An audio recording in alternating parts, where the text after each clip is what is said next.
بسم اللہ الرحمن الرحیم۔ السلام علیکم۔ دوبارہ سے لاک ڈاؤن کی طرف، دوبارہ سے فلائٹیں بند کرنے کی طرف معاملہ چلنا شروع ہو گیا ہے، کیونکہ پہلی بری خبر یہ ہے کہ ہانگ کانگ نے پاکستان اور انڈیا پہ جو ہے وہ پابندی لگا دی ہے۔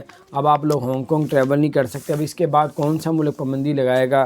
اب جو ہے صورتحال کو دیکھتے ہوئے اب یو اے ای کی حکومت نے بھی جو ہے وہ تھوڑی سی سختی پیش کر دی ہے۔ تھوڑی سی معاملات جیسے کوئی پی سی آر ریپڈ ٹیسٹ ہوتا ہے وہ آپ کو پاکستان یا انڈیا کے ایئرپورٹوں میں دکھانا پڑتا تھا، دبئی ایئرپورٹ میں نہیں دکھانا پڑتا تھا، وہ دبئی ایئرپورٹ میں بھی چیک کرتے ہیں۔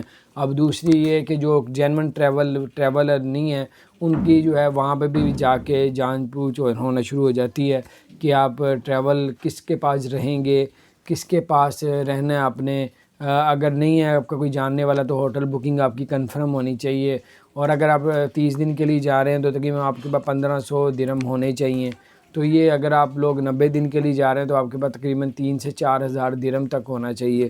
تو یہ ساری چیزیں پوچھی جاتی ہیں، لیکن یہ سب کے ساتھ نہیں پوچھا جاتا۔ 100 میں سے تقریباً 20 لوگوں کے ساتھ ایسا ہوتا ہے۔ اگر آپ ان 20 لوگوں میں آپ بھی شامل ہیں تو ان کے پاس پیسے نہیں ہوتے، بکنگ نہیں ہوتی، ان کو پھر ڈپورٹ بھی کر دیا جاتا ہے۔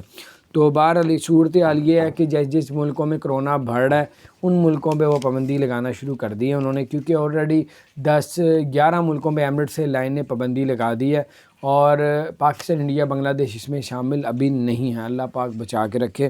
تو بہرحال جنہوں نے ٹریول کرنا ہے وہ اپنی جتنی ضرورت ہے ان کو اس کے مطابق اپنا بنائیں پلان اور ٹریول کریں۔ اگر اتنی زیادہ ضرورت نہیں ہے تو پھر آپ لوگ تھوڑا رک سکتے ہیں۔ اپنا خیال رکھیں، اور چینل کو سبسکرائب نہیں کیا۔ صرف آئیڈیا ہوتا ہے جو آپ تک پہنچانا ہوتا ہے، باقی تو آپ نے خود ڈیسیژن لینا ہے کہ آپ نے کرنا کیا۔